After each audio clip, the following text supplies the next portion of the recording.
इस समय हमारे साथ मौजूद हैं दिलीप पांडे। पांडे जी, क्या कहेंगे, क्या शिकायत आपने की है महिला आयोग को ये करने जा रहे हैं? बहुत दुखदाई है। सार्वजनिक जीवन जीने वाले लोगों को इस प्रकार की हरकत शोभा नहीं। जिस प्रकार से सार्वजनिक मंच से एक महिला का माननीय मनोज तिवारी जी अपमान कर रहे हैं, वो बेहद शर्मनाक है। और वजह क्या बता रहे हैं आप? भाई, उस महिला ने, उसका गुनाह क्या था? उसने, आप कलाकार हैं, आप ये मानते रहे हैं। सांसद बनने से पहले आपको जो ख्याति मिली आपके कलाकार होने की वजह से मिली, ये भी आप मानते रहे हैं। तो ऐसी स्थिति में, और आप सार्वजनिक मंचों से गीत गाते रहे हैं, तो ऐसी स्थिति में कोई महिला अगर अनुनय निवेदन कर रही है, आग्रह कर रही है, आप शालीनता से मना कर देते। शालीनता क्या होती है तो आप जानते होंगे। बजाय इसके आप उसके साथ बदतमीजी करते हैं, उसका अपमान करते हैं, मन से भगाते हैं और अपने पद का, अपने अहंकार में आकर अपने पद का, अपने रुतबे का दुरुपयोग करने की धमकी देते, कहते हैं आपके खिलाफ कार्रवाई की जाएगी। ये बेहद शर्मनाक है, वेरी अनएक्सेप्टेबल है। और हम निवेदन कर रहे हैं राष्ट्रीय महिला आयोग से और दिल्ली महिला आयोग से कि अब तक अगर इस घटना का संज्ञान नहीं लिया तो इसका संज्ञान लें और कोई ऐसी कड़ी कार्रवाई करें कि सार्वजनिक जीवन जीने वाले लोगों के बीच एक संदेश जाए कि आप देश की, दिल्ली की आधी आबादी का इस प्रकार से सार्वजनिक तरीके से अपमान नहीं कर सकते।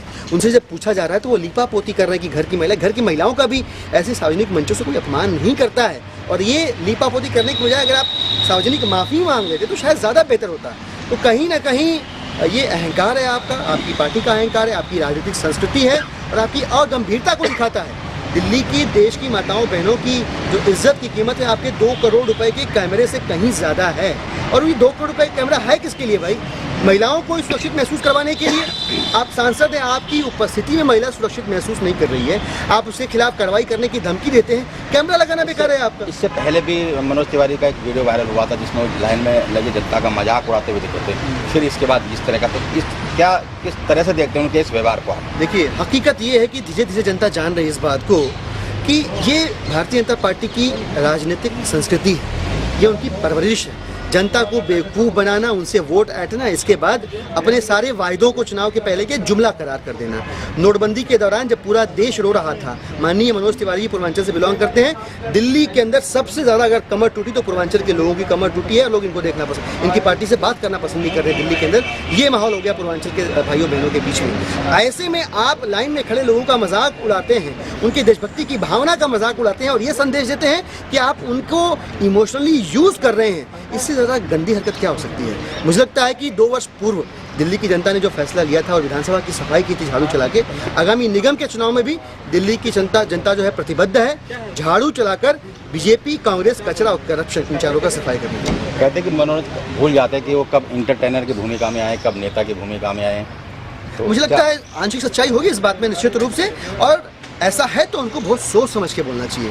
पहले भी वो विवादित रहे हैं, दिल्ली के लड़कियों के बारे में कोई टिप्पणी की थी, हालांकि मेरे पास कोई ऑथेंटिकेट करने के लिए नहीं है, पर ऐसी चर्चाएं बहुत बार हुई हैं।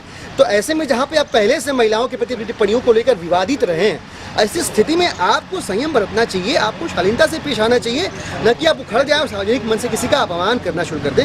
एक महिला है पर उसकी इज्जत है, वो शिक्षिका है, वो पीढ़ियाँ सुधारती है, वो शिक्षा में बदलाव लाकर हमारी जनरेशन्स को बेहतर दिशा देती है, बेहतर दशा में लेकर जाने का प्रयास करती है। आप उसका अपमान करते हैं, मतलब आप आधी आबादी का अपमान करते हैं। सार्वजनिक रूप से इसमें माफ़ी मांगनी चाहिए, इसको लीपापुतनी करने के बजाय। अन्यथा हम निवेदन करेंगे आयोग से कि आयोग इसका संज्ञान ले और इनके खिलाफ कड़ी कार्रवाई करे। क्या ये एमसीडी चुनाव में भी एक मुद्दा रहेगा ये आम आदमी पार्टी? देखिए, मैं तो व्यवहार को लेकर जाएगी। देखिए, महत्वपूर्ण ये नहीं है कि आम आदमी पार्टी के लिए मुद्दा है कि नहीं है। इस देश की, दिल्ली की आधी आबादी की इज्जत हमारे लिए महत्वपूर्ण है कि नहीं, ये हमको सोचना पड़ेगा। महिला सुरक्षा का मसला, महिलाओं के आत्मसम्मान का मसला आम आदमी पार्टी के दिल के बेहद करीब का मसला रहा है और निश्चित रूप से आम आदमी पार्टी भारतीय जनता पार्टी की हिपोक्रेसी को एक्सपोज जरूर करेगी। और हमें लगता है कि हमें मुद्दा बनाने की जरूरत नहीं है। ये वीडियो अभी दिल्ली में कई लाख लोग देख चुके हैं, आपके यूट्यूब चैनल पे देख चुके हैं, दर्पण टीवी के यूट्यूब चैनल पे देख चुके हैं और वो जान चुके हैं कि ये किस प्रकार की राजनीतिक परवरिश से बिलोंग करते हैं। जी बिल्कुल, दिलीप पांडे ने साफ कहा कि महिला आयोग और राष्ट्रीय महिला आयोग को इस पर खुद ही संज्ञान लेना चाहिए क्योंकि महिलाओं की सुरक्षा जड़ा मुद्दा है।